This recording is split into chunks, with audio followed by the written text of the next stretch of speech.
একটি গ্রাম যেখানে নেই চিরচেনা মাটির পথ, নেই দিগন্তজোড়া সবুজ মাঠ কিংবা দালান কোঠার গড়ন, আছে শুধু অথই পানি আর তার বুক চিরে দাঁড়িয়ে থাকা অসংখ্য কাঠের ঘর। এ যেন এক জলমগ্ন শহর। এখানে স্কুল, কলেজ, বাজার, কর্মক্ষেত্র, এমনকি পাশের বাড়ির ভাবির সাথে গল্প করতে গেলেও নৌকায় চেপে যেতে হয়। দূর আফ্রিকার বেনিনে লেক নকুয়ের মাঝখানে এই বিস্ময়কর জগৎ গ্যানভি।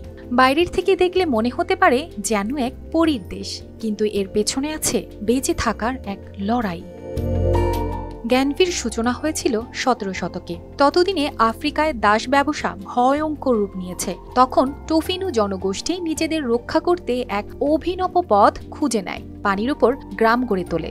কারণ ফন নামের এক শক্তিশালী গোষ্ঠীর ধর্মীয় বিশ্বাস ছিল পানির উপরে তারা আক্রমণ করতে পারবে না। সেই বিশ্বাসের সুযোগ নিয়ে টোফিনু সানবিট সব দিবে সামাল।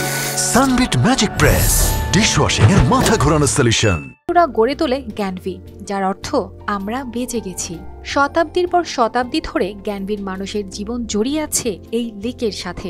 তাদের ঘরবাড়ি কাঠের খুঁটির উপরে, যাতায়াতের প্রধান মাধ্যম ছোট ছোট ডিঙি নৌকা। বাজার থেকে স্কুল, রেস্তোরাঁ থেকে মসজিদ, সবকিছুই পানির উপর। চারিদিকে শুধু পানি, তাই এদের প্রধান পেশা মাছ চাষ।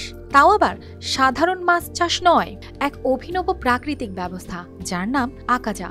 তারা পানির নিচে বাঁশ পুঁতে কৃত্রিম ম্যানগ্রোভ বন তৈরি করে, যা মাছের জন্য আদর্শ আবাসস্থল হয়ে ওঠে। এতে যেমন পরিবেশের ক্ষতি হয় না, তেমনি মাছ উৎপাদনও বাড়ে। স্থানীয় ভাষায় এ পদ্ধতিকে আকাজা বলে। তবে সময়ের সঙ্গে সঙ্গে গ্যানভির চেহারা বদলে যাচ্ছে। পর্যটকদের ভিড়ে বদলে যাচ্ছে এখানকার ঐতিহ্যবাহী স্থাপত্য। কাঠের পরিবর্তে কংক্রিটের বাড়ি উঠছে, যা পানির ভারসাম্য নষ্ট করছে। এখানকার সবচেয়ে বড় সমস্যা পানি দূষণ। সঠিক পয় নিষ্কাশন ব্যবস্থা না থাকায় লেকের পানি দূষিত হচ্ছে, আর এই গ্রামটির টিকে থাকার ভবিষ্যৎও ক্ষীণ হয়ে উঠছে।